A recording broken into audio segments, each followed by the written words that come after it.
What's happening? It's Lunar Stew. Today I'm going over 3 principles you can apply to avoid overtraining. Principle number 1, auto-regulation, which essentially is scheduling your training kind of depending on how you feel, other external factors that have gone on. For example, it's a Wednesday.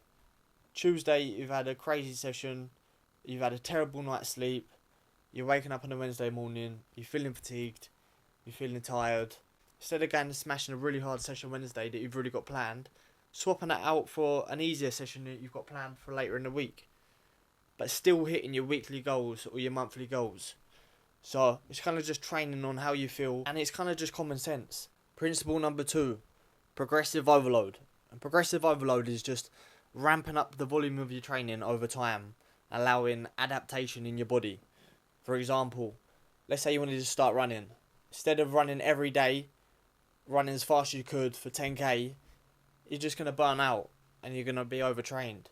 But instead you might run 3 times a week. You might do about 5k's and you might do them at kind of a steady pace. And over the following weeks, you'd add 10% each more. And that might be frequency. So you might do like 4 runs a week, then 5 runs a week. And it could be with the distance as well. So you go from 5k to 6k to 7k. And it can also be with intensity. So trying to get a bit better time each week, instead of just going out and smashing everything, because that is how you overtrain. And progressive overload is exactly the same with strength training, resistance training. Like if you just go from not training to training 6 times a week, as hard as you can, every day, you're going to overtrain. So what do? You maybe start at 3 times a week, then you add a day each week. With the intensity and the weight you're using, instead of trying to max out and rep out every set, just aim to progressive overload, like again, 10% each week. And that's how you're going to make the gains without overtraining. And progressive overload, you can literally use it with anything in life as well. But yeah, in terms of avoiding overtraining, with progressive overload, it's simple.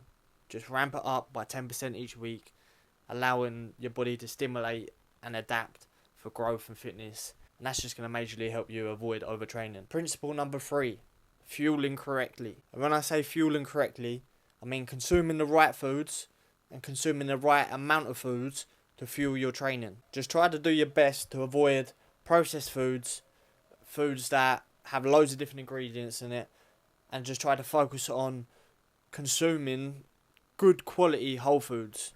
And just make sure you're getting enough carbs to fuel your training, so you've got that fuel source, because that can be a big part in avoiding overtraining, as well as making sure you get enough protein in your diet to support muscle recovery and growth. Trust me, when it comes down to diet, simplify it. Just eat whole foods. Make sure you get enough carbs to fuel your training, depending on the person and how much you're training and what you're training. And just make sure you get enough protein in your diet.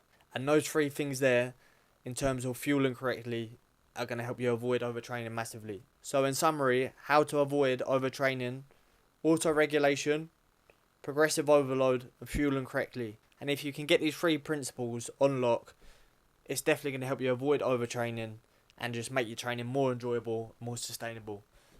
So if you found much value out of this, subscribe for more. Lunar Stew, support the channel.